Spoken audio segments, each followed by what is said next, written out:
Bonjour à toutes et à tous et bienvenue dans Over the Rainbow. Je suis Capucine et je suis ravie de vous retrouver dans un nouvel épisode. Over the Rainbow donne la parole à toutes les femmes. Et nous sommes nombreuses. Femmes cisgenres, femmes trans, non-binaires ou encore gender fluide. De toutes couleurs, confessions, formes, horizons et âges, notre diversité est une force. Nous sommes intelligentes, courageuses, belles, résilientes et chacune de nos voix compte. Croyez-moi, nous avons toutes des choses à raconter, qu'il s'agisse de retours d'expérience, de rêves à accomplir et de conseils à donner. Derrière l'arc-en-ciel se trouve une aspiration optimiste et positive qui nous unit toutes et que nous désirons transmettre à travers ce podcast. Over the Rainbow diffuse l'espoir à travers vos histoires. Alors bonne écoute!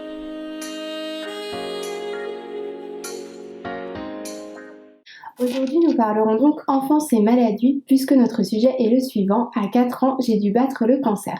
Et pour mener à bien cet épisode, je suis ravie d'accueillir notre invitée du jour, Camille. Bonjour Camille. Bonjour Capucine. Comment vas-tu ? Moi, ça va très bien et toi ? Ça va aussi, merci. Avant toute chose, je tenais à te remercier d'avoir accepté de témoigner aujourd'hui dans Over the Rainbow. J'imagine que ce sujet est très personnel, très intime et qu'il doit faire remonter des souvenirs douloureux. Le cancer et la maladie en général font toutefois partie de notre monde et il est important d'en parler. Il convient de rappeler que le cancer pédiatrique est très rare puisqu'il concerne 1 à 2% des enfants. Pourtant, il est la deuxième cause de mortalité chez les moins de 15 ans après les accidents. Comme 8 enfants sur 10, tu as guéri du cancer et tu acceptes aujourd'hui de nous en faire le récit. Merci à toi de te confier pour nous raconter ton parcours. Je vais donc te poser plusieurs questions pour te guider lors de ton témoignage. Certaines ont notamment été posées par des abonnés. D'ailleurs, si vous souhaitez vous aussi poser vos questions à nos invités, rendez-vous sur Instagram où je demande chaque fois votre participation. Alors, pour commencer, peux-tu nous parler un petit peu de toi ? Moi, je m'appelle Camille, j'ai 19 ans. Je fais des études de médecine à Nantes. J'aime le sport, le tennis, la danse. J'aime aussi chanter, voir mes amis, ma famille.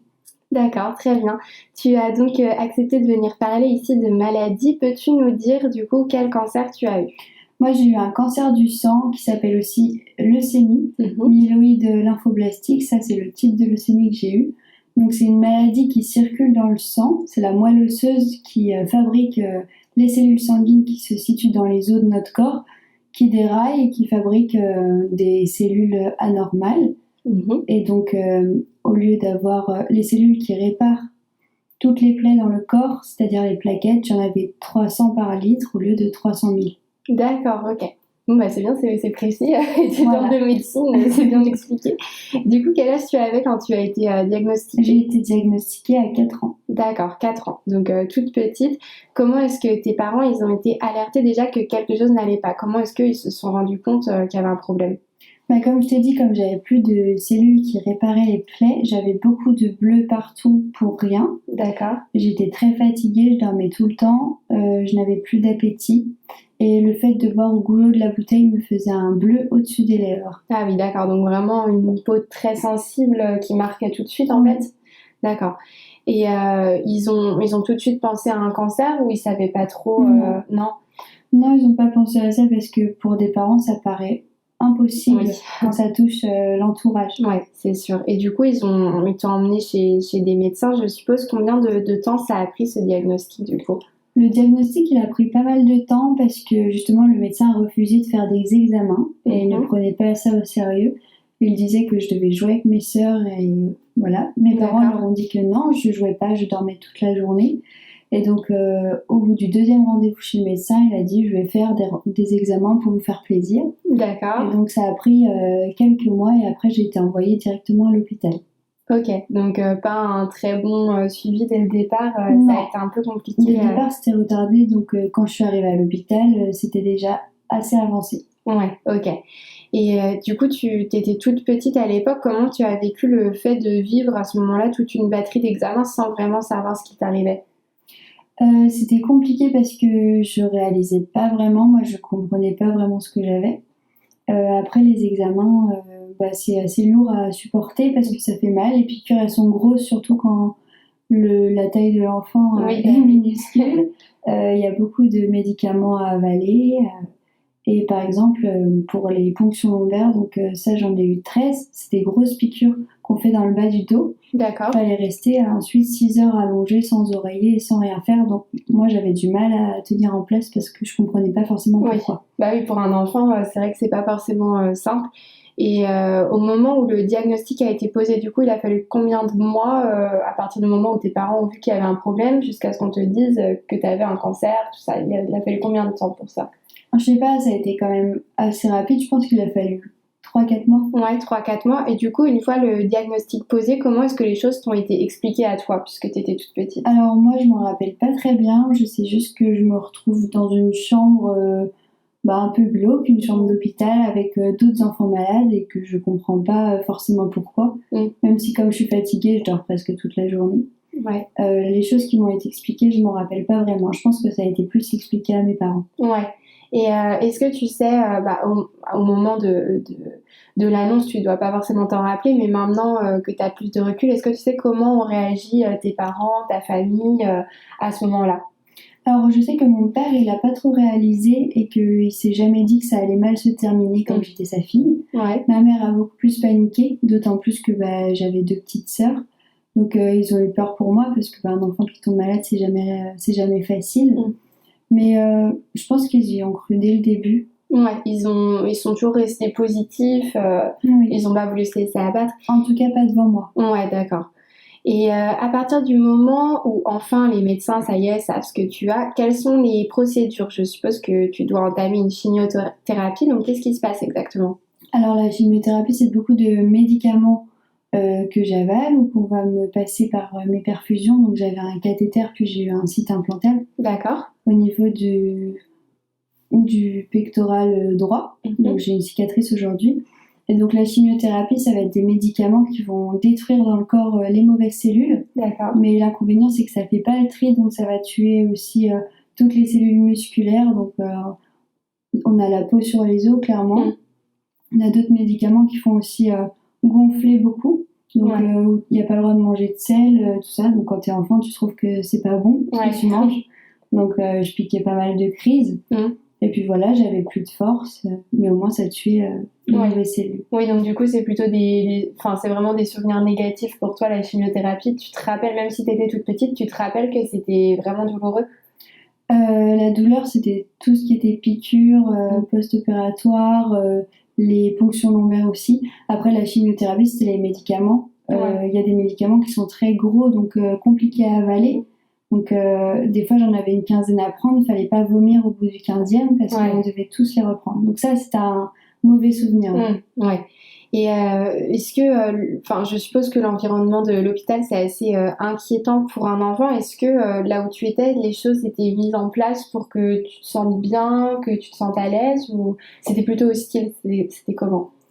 En fait, quand on se sent pas à l'aise dans une chambre, il y avait une chambre où je me sentais vraiment pas bien. D'ailleurs, mon état a un peu chuté.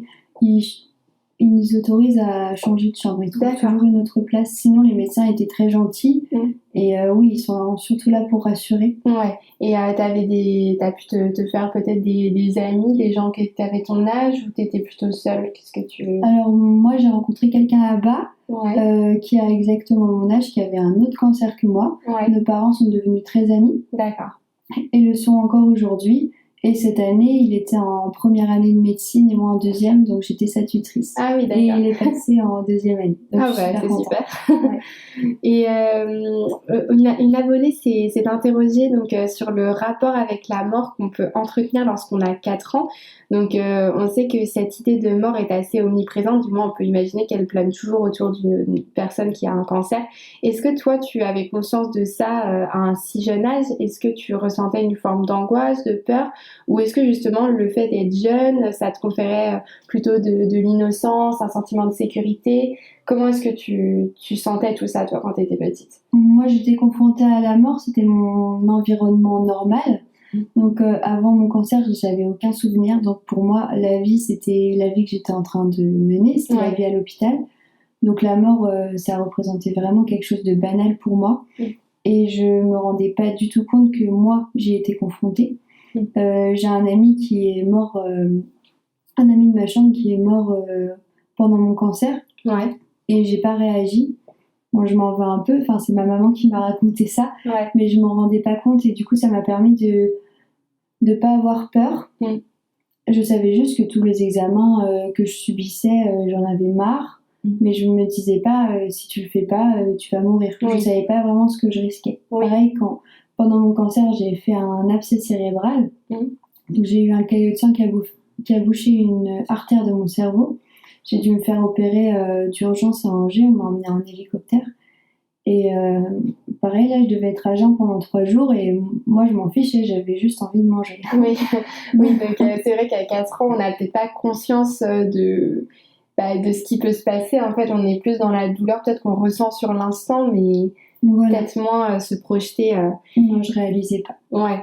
Et du coup, pour tes parents, la perspective de mort, ça devait quand même être angoissant. Après, tu t'as dit que pour tes parents, ils ont jamais vraiment, ils ont toujours gardé l'espoir. Est-ce qu'il y a des moments quand même où ils avaient du mal avec ça, où c'était compliqué pour eux, est-ce qu'ils arrivaient à te rassurer malgré leurs difficultés en fait en tant que parents? Ils se rassuraient beaucoup entre eux. Un moment où ils ont eu très peur, c'est justement quand j'ai fait cet abcès cérébral, parce qu'une opération du cerveau, c'est lourd, ça peut très mal se passer. Donc là, ils ont eu vraiment très peur et ils s'étaient oubliés un petit peu tous les deux, parce que comme ils étaient très pris par le fait de venir me voir, de s'occuper de mes sœurs, ils oublient un peu leur couple. Et pendant que je me faisais opérer, justement, ils sont allés dormir tous les deux et ils se sont vraiment retrouvés, ça leur a fait du bien. Et cet épisode leur a fait vraiment très peur, mais sinon, en général, ça se passait assez bien. Donc je sais qu'ils ont eu peur, mais notre famille était très présente, leurs amis aussi. Donc sinon, ils ont très bien géré ça. Moi, ils n'ont jamais montré leur inquiétude devant moi. Et ils ont été là l'un pour l'autre, donc c'était très important. Et tes parents, ils faisaient quoi comme métier à ce moment-là? Alors mon père, il était kinésithérapeute comme ma mère et maintenant il est ostéopathe. D'accord, ok. Et du coup, ils arrivaient quand même avec leur métier à trouver du temps pour toi, à s'arranger. Oui, comme c'est des professions libérales, ils pouvaient s'arranger tous les deux. Mon père venait me voir tous les soirs et ma mère passait la plupart de ses journées avec moi. D'accord. Et est-ce que, vu que c'était compliqué sur le plan sûrement psychologique, est-ce que vous avez eu un accompagnement, toi et tes parents, ou pas du tout? Je me souviens pas de ça. Ça me dit rien du tout, donc non, je crois pas. D'accord. Est-ce que tu penses que ça peut être intéressant d'avoir ce type d'accompagnement quand on subit un cancer, que ce soit la personne malade ou la famille? Est-ce que tu penses que ça peut être un plus d'avoir un accompagnement psychologique? Oui, bien sûr. À l'âge que j'avais, je pense que pour moi, ça aurait pas été indispensable parce que je m'en rendais pas compte. Donc, je préférais que quelqu'un vienne jouer avec moi et faire des activités. Mais par contre, pour mes parents, oui, je pense que ça aurait été un plus. Est-ce que tu as fait des rencontres à l'hôpital, des relations qui t'ont marqué aussi bien avec des membres du corps médical que d'autres enfants malades? Tu nous parlais de ton ami tout à l'heure qui a réussi sa première année de médecine. Est-ce qu'il y a d'autres relations qui t'ont marqué? Oui, j'ai eu un chirurgien que j'aimais beaucoup, beaucoup, qui est parti habiter au Nicaragua, donc je rêve d'y aller. Mes parents m'ont promis qu'on irait un jour. Et ensuite, un autre médecin qui est aussi parti en Australie, qui était vraiment génial. J'ai été très bien prise en charge. Tu penses que quand on est enfant aussi, peut-être les chirurgiens, les personnels de l'hôpital créent des liens peut-être plus forts aussi avec des enfants? Oui, parce que les enfants, ça a une grande innocence. Donc, à partir du moment où on te parle de choses qui t'intéressent, justement, on me donnait des jeux, j'étais contente. Et on m'avait dit qu'on allait m'emmener au bloc dans une petite voiture en plastique. J'attendais que ça. Je trouvais ça marrant. Donc, oui, ça peut être facile de créer des liens avec des enfants, mais ça peut être aussi plus difficile qu'avec des adultes parce que l'enfant peut aussi ne pas écouter. Comme il n'a pas trop les règles. Oui, c'est ça. Et puis du coup, on voit que tu nous parlais par exemple d'aller au bloc en petite voiture, tout ça. On voit que c'est important qu'il y ait des choses qui soient mises en place pour rendre la vie plus facile aux enfants, en fait, pour que les fondations, les instituts qui s'occupent de ça puissent avoir des fonds pour justement rendre la vie un peu plus joyeuse aux enfants. Oui, d'ailleurs, j'ai fait pendant mon cancer, on a eu un week-end organisé à Bélé pour les enfants malades du CHU de Nantes. C'était grâce à l'association Toute Pompe Dehors. On avait récolté de l'argent et on était partis un week-end à Belly. Ouais, et du coup, ça t'a marqué quand je m'en rappelle pas vraiment, j'étais petite, mais je trouve ça super d'organiser ça pour les enfants. Ouais, ça permet de faire un petit peu une pause dans le processus. Et du coup, combien de temps ça a duré ta maladie depuis le début des examens jusqu'à la rémission? Alors, ça a duré de mes 4 ans à 8 ans, donc 4 ans complètement. Et ensuite, j'ai continué à avoir des examens jusqu'en seconde. Donc, au début, c'était, je crois, toutes les semaines. Puis après, en espace, tous les mois, tous les 6 mois. D'accord. Tous les ans. Et en seconde, ça s'est terminé. Ok, oui, donc c'est quand même quelque chose qui a duré vraiment longtemps. Parce que déjà, 4 ans, quand tu dis que ça a duré de tes 4 ans à tes 8 ans, ça veut dire que toutes ces 4 années, tu étais tout le temps à l'hôpital? Non, j'avais des permissions de rentrer chez moi. Après, je passais la plupart de mon temps à l'hôpital. Mais parfois, j'avais une semaine où je pouvais rentrer. Ouais. L'hiver de mes 5 ans, je l'ai passé entièrement à l'hôpital sans sortir. Ouais. Et après, oui, je pense que c'était 3 semaines, une semaine à peu près. 3 semaines à l'hôpital, une semaine chez moi. D'accord. Et comment tu faisais justement pendant toutes ces années pour organiser ta vie d'enfant, pour aller à l'école par exemple? Comment est-ce que tu faisais pour organiser tout ça avec l'hôpital? Alors moi, j'ai pas été à l'école avant le CP. Le CP, j'y suis allée très très peu. Le CE1 presque toute l'année. Et la première classe où j'y suis allée entièrement, c'était donc le CE2. Donc sinon, j'avais très peu de cours. C'était les profs qui venaient parfois quelques heures à l'hôpital pour m'apprendre à lire, à écrire. Et quand j'avais des permissions de rentrer chez moi, jusqu'en CE1, c'était les profs qui venaient chez moi quelques fois. Mais du coup, j'avais beaucoup moins de cours que les autres. Ok, et du coup, c'était les profs de ton école qui faisaient ça? Oui. D'accord. Donc, tu avais accepté de prendre du temps pour s'occuper de toi. Voilà. Ouais. Ok. Et je remercie. Oui, c'est vrai que c'est gentil de prendre du temps pour des enfants comme ça individuellement. Et en même temps, c'est indispensable parce que l'école, c'est quand même important. Et je pense que ça devait te faire du bien aussi, toi, d'apprendre des choses. Et on revient un petit peu sur la chimiothérapie. La chimiothérapie, il me semble qu'un des effets secondaires, c'est de perdre ses cheveux. Comment est-ce qu'on réagit quand on est une petite fille et qu'on perd ses cheveux? Moi, je trouvais ça bizarre parce qu'en plus, à cause d'autres médicaments qui sont les corticoïdes, j'avais le visage très très gonflé. Donc, mon visage, c'était vraiment une balle de foot. Sans cheveux, sans sourcils, sans cils. Donc, franchement, je me trouvais affreuse parce que je comprenais pas vraiment pourquoi. Parce que mes sœurs étaient très mignonnes, tout ça. Et moi, avant mon cancer, j'avais des longs cheveux. Enfin, j'aimais bien ça. Donc, moi, je mettais beaucoup de fichus. Des foulards, enfin, j'avais toujours quelque chose sur la tête. D'accord. Et sinon, j'ai un souvenir à l'école de mes cheveux qui recommençaient à tomber parce que j'entame une nouvelle chimio et que on me les arrache en fait parce que ça tombait tout seul, donc on prenait des poignées pour les jeter par terre, mais j'y participais aussi. Sinon, j'ai eu beaucoup de moqueries en CP quand je retournais à l'école des fois parce que les enfants ils comprenaient pas. Donc ils disaient en gros, c'était l'approchez pas, on va attraper, nos cheveux vont tomber aussi. Donc, j'étais un peu seule, mais ça me rendait forcément triste parce que pour moi, aller à l'école, c'était un plaisir. Comme je faisais rien d'autre de ma vie, quand j'allais à l'école, j'étais vraiment contente. Mais quand je rentrais chez moi, j'étais triste, mais je disais à ma mère que c'était pas grave parce qu'ils étaient trop jeunes pour comprendre encore. Mais donc toi, tu avais une maturité largement plus développée d'après tout ce que tu vivais. Sur certains points, oui. Disons que sur ce point-là, en tout cas.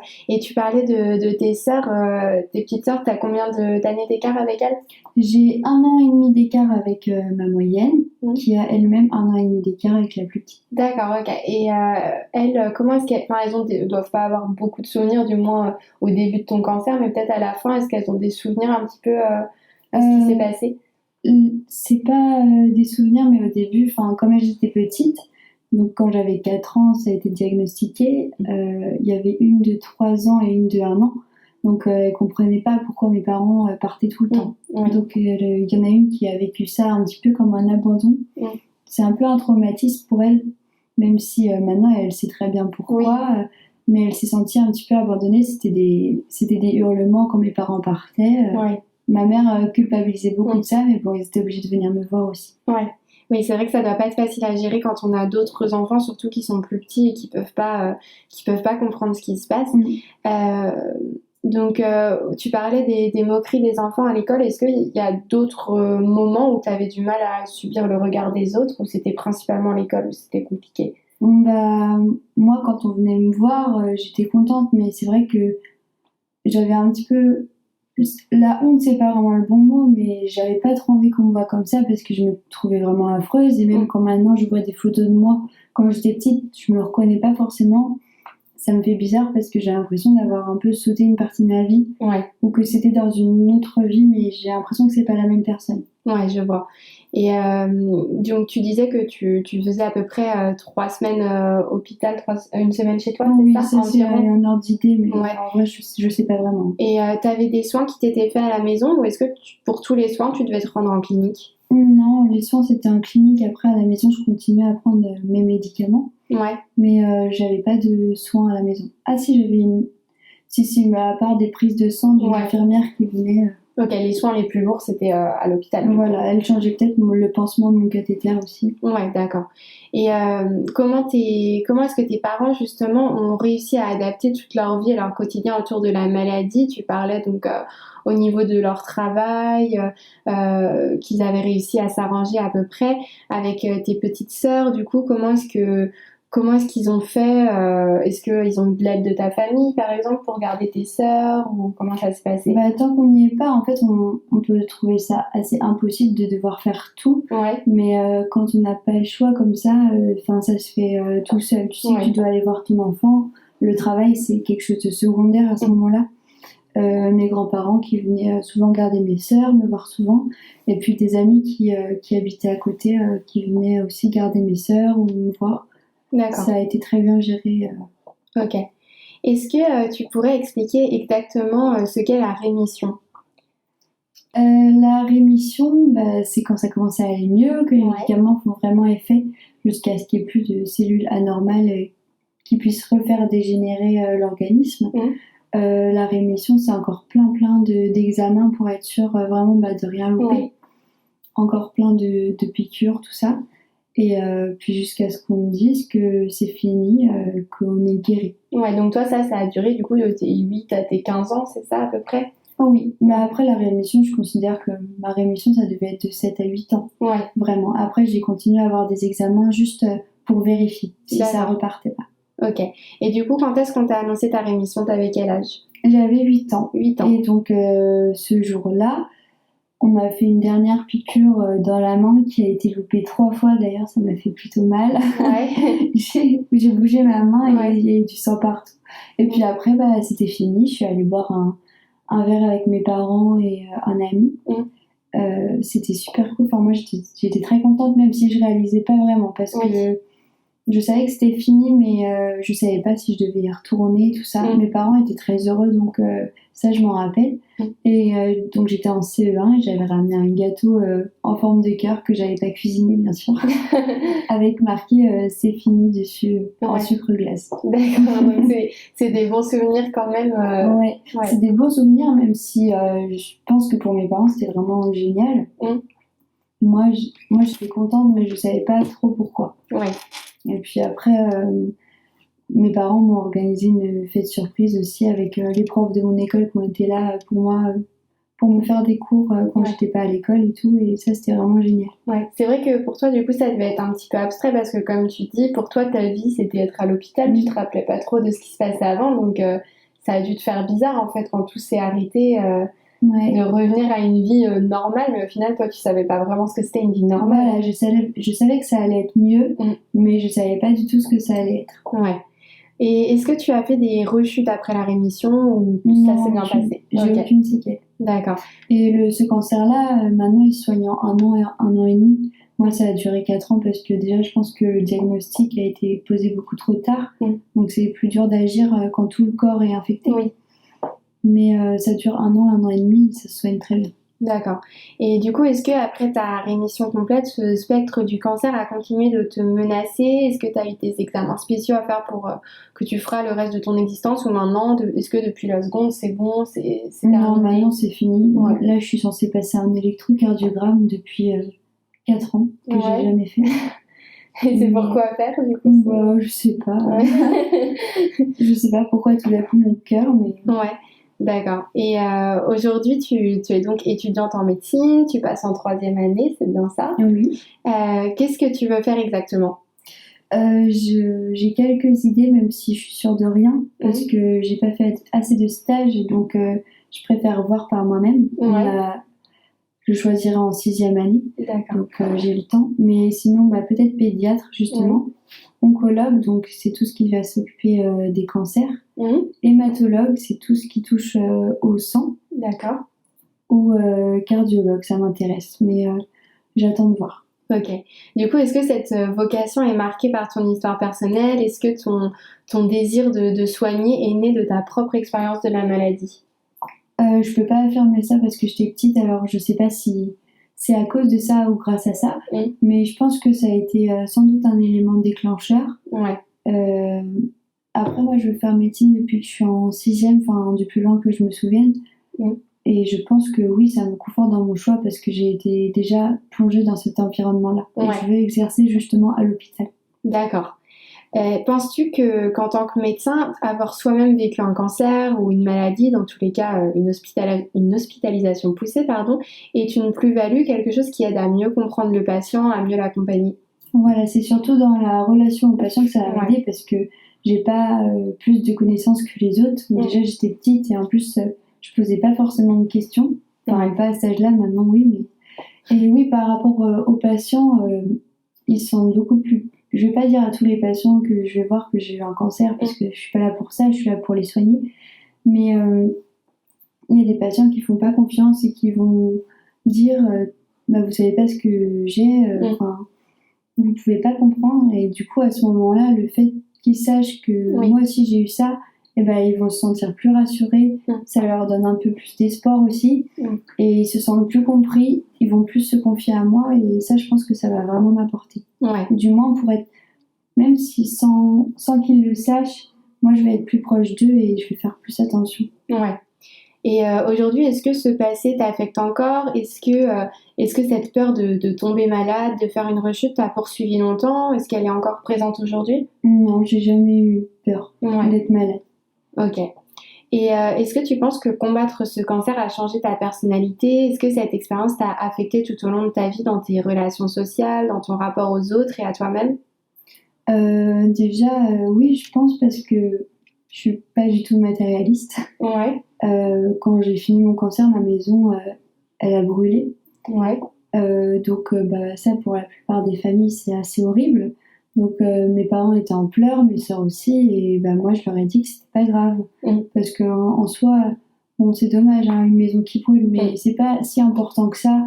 Une maison, on n'était pas à la rue, on a pu aller chez des amis, on a pu louer une maison, on a reconstruit une maison. Bon, c'est long, mais c'est pas si grave que ça. Oui, ça t'a permis peut-être d'avoir un œil différent sur la vie, de pouvoir plus relativiser sur les choses. Ça, je relativise plus et bon, même si je me plains beaucoup comme tout le monde, je me plains jamais vraiment sérieusement. Je me dis toujours que c'est pas si grave que ça et qu'il y a bien pire.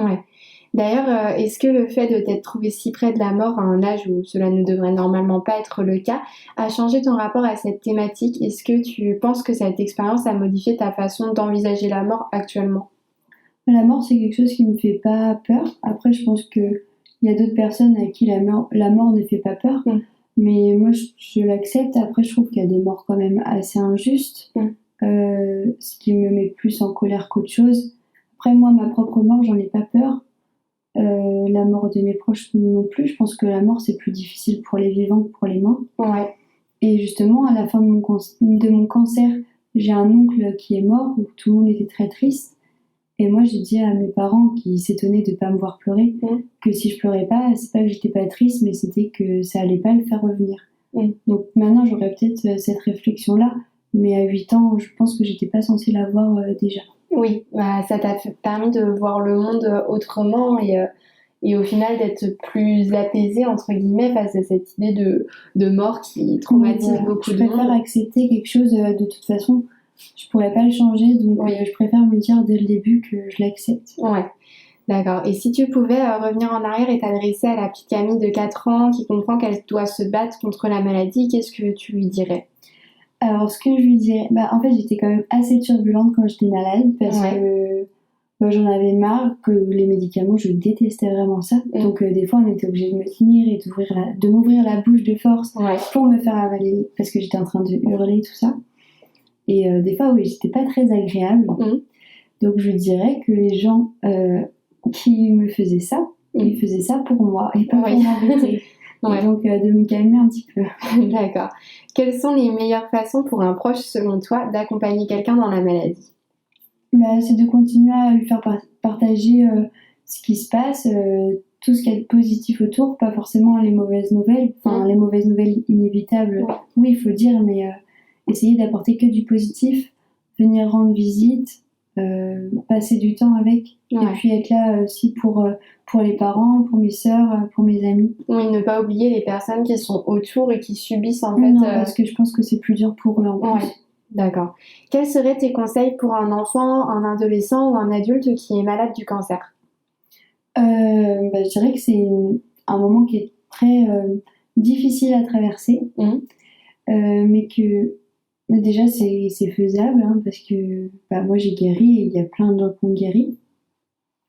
Et qu'après c'est une grosse expérience de vie où on en sort changé. Je pense que moi je ne serais pas du tout la même personne si j'avais pas eu ça. Je peux pas savoir comment j'aurais été parce que avant j'avais 3 ans, donc je m'en répète pas. Mais que ça fait prendre conscience de plein de choses, des choses qui sont très importantes, qu'après la vie on la voit beaucoup plus belle, et qu'en plus on se sent plus fort peut-être d'avoir vaincu ça, et qu'en plus l'entourage est là pour nous. Donc physiquement c'est dur, moralement aussi il faut se battre, mais je pense que tout le monde est capable de le faire. D'accord. Et toi, qu'est-ce que tu vois derrière ton arc-en-ciel? Quelle est la notion d'espoir que tu voudrais transmettre aujourd'hui à nos auditeurs, nos auditrices? Ma notion d'espoir, c'est que... Ça n'a pas trop de réponse à cette question. Qu'est-ce que tu penses quel est le message que tu veux laisser à la fin de ce podcast? C'est que je suis pas non plus quelqu'un d'extraordinaire. J'ai pas eu de chance qu'il m'arrive ça, bien sûr. Mais je l'ai pas choisi et personne choisit de toute façon ce qui lui arrive. Donc à partir du moment où quelque chose nous arrive, ce que je pense c'est que tout ce qui arrive dans la vie, ça arrive aux personnes qui sont capables de les surmonter. Moi je dis beaucoup de fois le mot arrive, je suis désolée. Mais t'inquiète pas. Vraiment, s'il y a quelque chose qui se passe dans vos vies, c'est que vous êtes capable de passer outre ou de vaincre cette chose-là. Voilà, et qu'il ne faut pas baisser les bras. Voilà. Merci beaucoup Camille d'avoir accepté de raconter ton combat. La maladie, notamment chez les enfants, est un sujet très douloureux. Il n'est pas dans l'ordre des choses d'avoir à frôler la mort lorsqu'on commence à peine sa vie. Pourtant, faire le récit d'expériences qui finissent bien peut permettre à des personnes malades ou des parents d'enfants malades de garder espoir. Ton histoire est très inspirante, il est impressionnant de voir à quel point un enfant peut faire preuve d'un courage immense. Je te souhaite beaucoup de bonheur dans ta vie et beaucoup de réussite dans tes études. Merci. Je suis certaine que tu seras une médecin extraordinaire. Je te remercie encore pour ta sincérité. Si vous aussi vous avez vécu un cancer pédiatrique ou que vous êtes parent d'un enfant malade, des associations existent et peuvent vous aider. Vous pouvez notamment faire appel à l'Union nationale des associations de parents d'enfants atteints de cancer ou le CENI. Vous-même qui écoutez cet épisode, vous pouvez soutenir les associations et les instituts en faisant des dons. Les centres référents de prise en charge et de recherche sur les cancers pédiatriques sont par exemple l'Institut Curie et l'Institut Gustave Roussy. Quant aux associations, Sourire à la vie mène des actions pour accompagner les enfants victimes de cancer. L'association Eva pour la vie milite pour l'amélioration de l'accompagnement et des aides aux familles. Je songe également à l'association Wonder Augustine qui a un compte Instagram du même nom et que je suis personnellement depuis quelques temps. Il s'agit d'une association créée après le décès d'une petite fille diagnostiquée d'une maladie incurable. Vivre un cancer pédiatrique est une épreuve très difficile. Gardez à l'esprit que bien souvent les cancers d'enfants peuvent être soignés. Il est toujours important de garder espoir. Si le récit de Camille est celui d'une guérison, nous n'oublions pas, évidemment, tous les enfants qui succombent chaque année à cause de ces vilaines maladies. Personne ne devrait avoir à connaître une telle souffrance. Nous songeons à leurs familles et leur adressons tout notre soutien. Là où ils sont, leurs âmes veillent sur leurs proches. Pensez à encourager la recherche pour que ces anges n'aient plus sitôt à rejoindre le ciel. Merci à toutes et à tous d'avoir écouté cet épisode. Over the Rainbow cherche à diffuser l'espoir par vos histoires et j'espère que vous avez apprécié le récit d'aujourd'hui. Nous nous retrouvons dans 2 semaines pour écouter une nouvelle invitée. D'ici là, je compte sur vous pour partager ce podcast autour de vous. Et si vous en parliez à 2 nouvelles personnes après chaque épisode ? Pensez aussi à laisser une petite note sur la plateforme d'écoute de votre choix et à me transmettre vos retours. Vous pouvez me suivre sur les réseaux sociaux, notamment sur Instagram, il s'y passe beaucoup de choses entre 2 épisodes. Et n'oubliez pas, le monde est toujours plus beau si l'on voit Over the Rainbow.